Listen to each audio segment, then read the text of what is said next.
लगता है कि दुनिया में शायद ही ऐसा कोई उदाहरण होगा जहां न्यायपालिका के सहयोग से अराजकता पैदा की जा रही हो। इस पे उत्तर प्रदेश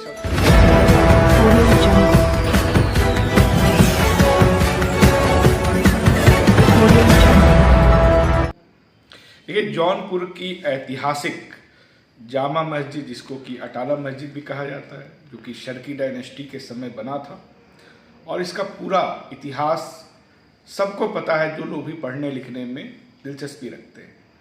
कभी भी कोई विवाद नहीं रहा कि ये मंदिर है, लेकिन हम देख रहे हैं कि एक याचिका डाली जाती है मंदिर बताने वाली, और ऐलानिया तौर पर डाला जाता है। एक संगठन कहता है कि हम ये याचिका डालने वाले हैं, वो याचिका डालते हैं, उस याचिका को स्वीकार भी कर लिया जाता है। तो ये एक तरह से पूजा स्थल अधिनियम, जो ये स्पष्ट तौर पे कहता है कि 15 अगस्त 1947 के दिन तक जो भी इबादतगाह जैसा भी है, जो भी उसका चरित्र है, उस पर कोई बदलाव नहीं हो सकता। उसको चुनौती देने वाली कोई याचिका किसी कोर्ट में स्वीकार भी नहीं हो सकती। उसका एक खुला उल्लंघन है। और सबसे दुख की बात, शर्म की बात यह है कि इस अवमानना पर सुप्रीम कोर्ट चुप है, जिससे कि सुप्रीम कोर्ट की नीयत पर भी सवाल उठता है।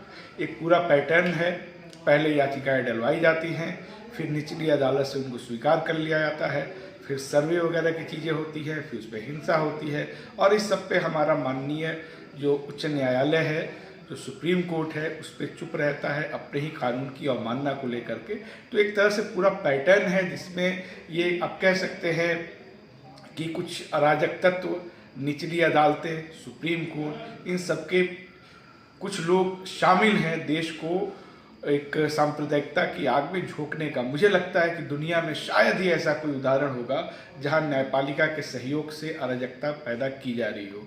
इस पे उत्तर प्रदेश अल्पसंख्यक कांग्रेस पिछले 6 दिसंबर से मुख्य न्यायाधीश को पत्र लिख करके इस अवमानना पे उनकी चुप्पी की वजह जानने के लिए कैंपेन भी चला रहा है, जिसमें 1 लाख चिट्ठियाँ उनको भेजी जानी हैं।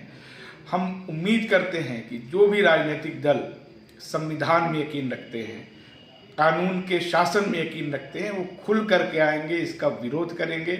इस पे अगर आप चुप हैं, इसका मतलब कि संविधान पे जो हमले हो रहे हैं उनके साथ आप खड़े हैं।